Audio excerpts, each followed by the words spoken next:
চলে আসলাম নতুন আরেকটি রেসিপি ভিডিও নিয়ে। আজকে আমার চ্যানেলে এটা ফার্স্ট রেসিপির ভিডিও। অনেক ভালোবাসা, অনেক কমেন্টসের জন্য আমি নিয়ে আসলাম ভিডিওটা। আগের যে শর্ট ভিডিও ছেড়েছিলাম আর যে ব্লগ ভিডিও ছেড়েছিলাম তাতে অনেকেই অনেক অনেক ভালোবাসা দিয়েছো আর রেসিপির ভিডিওটাও চেয়েছো, যার জন্য ভিডিওটা নিয়ে আসলাম। তো চলো, আগে চাল আর ডাল সমান পরিমাণ নিয়ে সেটা আমি প্রেসারে সিটি হতে দিয়ে দিয়েছি। তো যথারীতি সেটা সিটি পড়ে যাওয়ার পর সিদ্ধও হয়ে গিয়েছে। আর তার মধ্যে দিয়ে দিয়েছিলাম আমি আলু। আর চলো, এগুলো যথারীতি হয়ে যাওয়ার পর আমি হলুদ মিশিয়ে নিলাম। আর এদিকে মশলার মধ্যে টমেটো, পেঁয়াজ, আদা, লঙ্কা এই কটা কেটেছিলাম, এই কটা আমার মশলা ছিল। আর চলো, এদিকে হলুদটা দেওয়ার পর একটু ডালটা নাড়িয়ে নিচ্ছিলাম যাতে ভালোভাবে ডাল, চাল, আলু আর জলের সাথে ভালোভাবে হলুদটা যাতে মিশে যায়, কোনো দলা দলা যেন জিনিস না থাকে, দলা দলাভাবে হলুদটা না থাকে। দেখো, যথারীতি এখানে আমি ভালোভাবে মিশিয়ে নিয়েছি। আর এখানে যে খিচুড়ি রান্নাটা করলাম এটা পুরো নিজের নিজের রেসিপি, নিজের ফ্যামিলির রেসিপি আর কি। যেমন মা, ছোটোমণি, ছোটো কাকিমা সবার কাছ থেকে শুনে আর কি করা।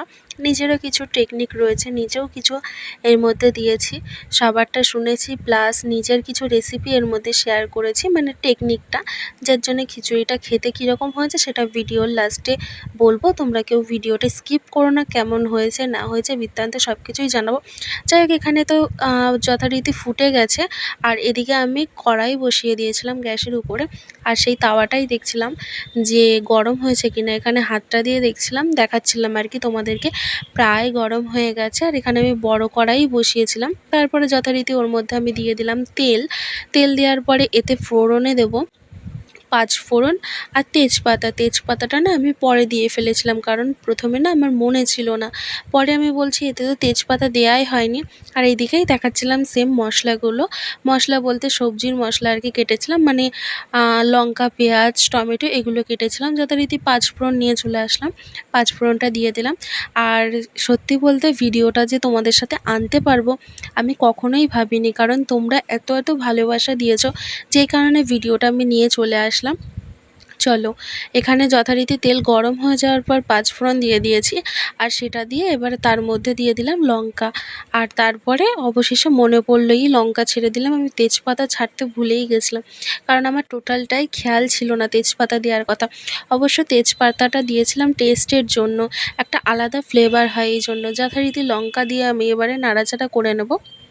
চলো, নাড়তে থাকি। আর যখন দিচ্ছিলাম না লঙ্কাগুলো পাটপাট করে ফুটছিল, ওই দেখো ক্যামেরার মধ্যেও আসলো। যথারীতি আস্তে আস্তে সব মশলা দিয়ে নিলাম, দিয়ে নিয়ে যথারীতি সব কিছুই পরপর দিয়ে ভালো করে তেলের সাথে মিশিয়ে নিলাম। আর মশলাটা প্রায় ভাজা ভাজা কমপ্লিট হয়ে যাওয়ার পরে ওদিকে যে আমার ডাল, চাল, আলু যেগুলো প্রেসারে ফুটতে দিয়েছিলাম সেগুলোও প্রায় ফুটে উঠেই ছিল, তোমরা দেখতে পেয়েছো। এখানে যথারীতি ভালোভাবে মশলাটা কষিয়ে নিয়ে ওর মধ্যে একেবারে সব সাতলায়নি, কারণ গরম জিনিসটা হাতে ব্যাপারটা লাগবে। যথারীতি আস্তে করে ওতে সাতলে দেওয়ার পর এরমভাবে ফুটে গিয়েছিল। এবং যথারীতি তারপরে মোটামুটি কমপ্লিট হয়ে যাওয়ার পরে প্রায় ঝোলটা শুকিয়ে শুকিয়ে আসার পরে আমি ওতে ঝোল শুকিয়ে আসার পরে ওতে আমি দিয়ে দিয়েছিলাম গরম মশলার গুঁড়ো। আর এখানে দেখো ছোট্ট বিস্কুট, বোন আমি যখন খিচুড়ি আর রুটি করছিলাম বোন আমাকে ওই বিস্কিটটা এনে দিয়েছিল, সেটাই আর কি শেয়ার করছিলাম। যে রাঁধুনি বলে আজকে রাঁধুনির কত সেবা চলছে না, এমনি সময় তো দেওয়ার কথা মনেও থাকে না। যাই হোক, এখানে দেখো প্রায় আমার ঝোলটা শুকিয়ে এসছে। আর ফাইনালি খিচুড়িটা পাতে নিয়ে নিলাম আর সবাইকে পরিবেশনও করেছিলাম। খেতে সত্যিই খুবই সুন্দর হয়েছে, দুর্দান্ত হয়েছে। ভিডিওটা কেমন লাগলো তোমরা অবশ্যই অবশ্যই জানাবে। আর বাড়ির সকলেই খেয়ে খুবই ভালো বলেছে। দেখা হচ্ছে নেক্সট ভিডিওতে, টাটা।